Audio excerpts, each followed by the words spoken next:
मुझे कांग्रेस से लड़ाई नहीं करनी, मुझे दो बातें रखनी है। यहाँ तो मैंने कांग्रेस प्रवक्ता को सुना, उनका ओपनिंग स्टेटमेंट था कि दंगा करने वाले चाहे कोई भी हो, चाहे राइट विंग हो, चाहे एसडीपीआई वाले हो, दोनों ही अरेस्ट होने चाहिए।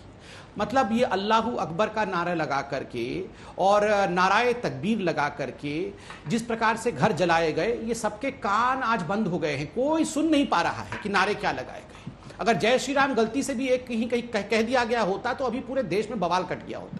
नंबर दो, इन्होंने कहा ना तो अंग्रेजों ने ना मुगलों ने हिंदू धर्म को डिस्ट्रॉय किया, तो अब क्या डिस्ट्रॉय होगा। देखिए, मैं हिंदुस्तान की जनता को कहना चाहता, आप जानते हैं सबसे बड़ा मंदिर अगर पूरे विश्व में भगवान का कहीं पर है तो वो अंकोर वट है। अंकोर वट वो हिंदुस्तान में नहीं है, कंबोडिया में है। वहां तक थे 100 वर्षों के अंदर, यहां इतनी मुट्ठी भर लोग रह गए हैं। और समाप्ति कोई 10 दिन में नहीं होती है, समाप्ति 500-600 साल में ही होती है। और इस प्रकार से चलता रहा।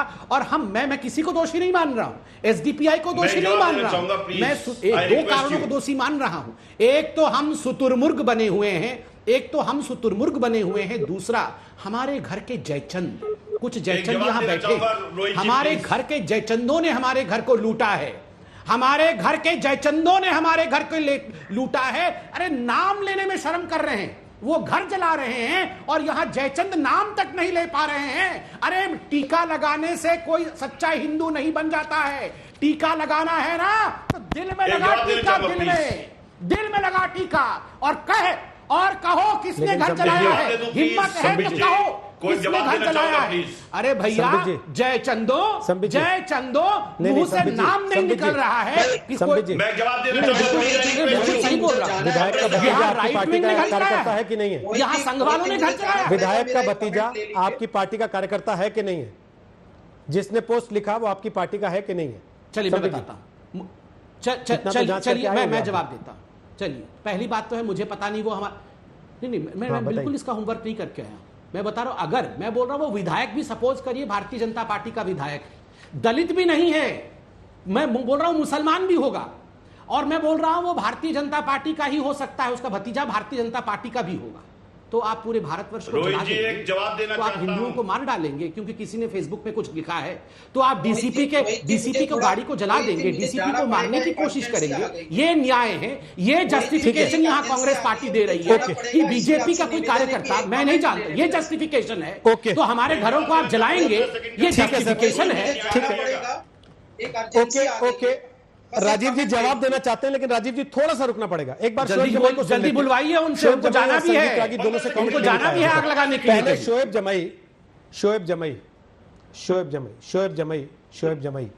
जमई बहुत देर से हाथ उठाए आप। कल हाथ उठाया आपने एक बार भी, जब वहां आग लगा रहे थे लोग, कहा कि रुक जाओ, मैं शोएब जमई बोल रहा हूं, मीडिया कोऑर्डिनेटर बनकर घूमता था मैं सीए एनआरसी के आंदोलन के दौरान, मेरे कहने से रुक जाओ, आग मत लगाओ शहर भर में, या फेसबुक पोस्ट का जवाब शहर में आग लगाने से होता है? देखिए रोहित जी, सबसे बड़ा मुझे तो बड़ा आश्चर्य हुआ कि जब आपने एक बार भी ये सवाल नहीं किया कि क्यों इस देश में बार बार मुसलमानों की भावनाओं को आहत किया जा रहा, बार बार प्रॉफेट मोहम्मद सल्लल्लाहु अलैहि वसल्लम के खिलाफ आपत्तिजनक बातें की जा रही है। हमने तो कभी राम के खिलाफ आपत्तिजनक बातें नहीं की। अभी संबित पात्रा जी जो है, हालांकि मैं किसी भी हिंसा का समर्थन नहीं करता और मैंने कहा कि विरोध प्रदर्शन में हिंसा समाधान नहीं है, हालांकि मुसलमानों को इसका बहुत बड़ा चोट पहुंचा है। भाई साहब, आप समर्थन करिए ना करिए, आप ये बता चुके हैं कि किसी भी बात पे आप लोगों को आग लगाने के लिए सड़क पे उतरने को तैयार होंगे। नहीं, आपको आगे कहने की जरूरत ही नहीं है, आपने उतने में ही बता दिया है। मैं बड़ा स्पष्ट रूप से एक बात बताना आपसे चाहूंगा कि इस देश में एक फैशन सा बन गया। अभी संबित जी कह रहे थे मुसलमानों को डिफाइन कर रहे थे, इस्लाम को डिफाइन कर रहे थे। मैं इनको एक डेफिनेशन देता हूं कि मुझे राम के और सनातन हिंदुत्व से कोई दिक्कत नहीं है, लेकिन भारतीय जनता पार्टी और आरएसएस के हिंदुत्व से सबको दिक्कत है, जो घर जलाने में यकीन रखती है, जो मस्जिद तोड़ने में यकीन रखती है,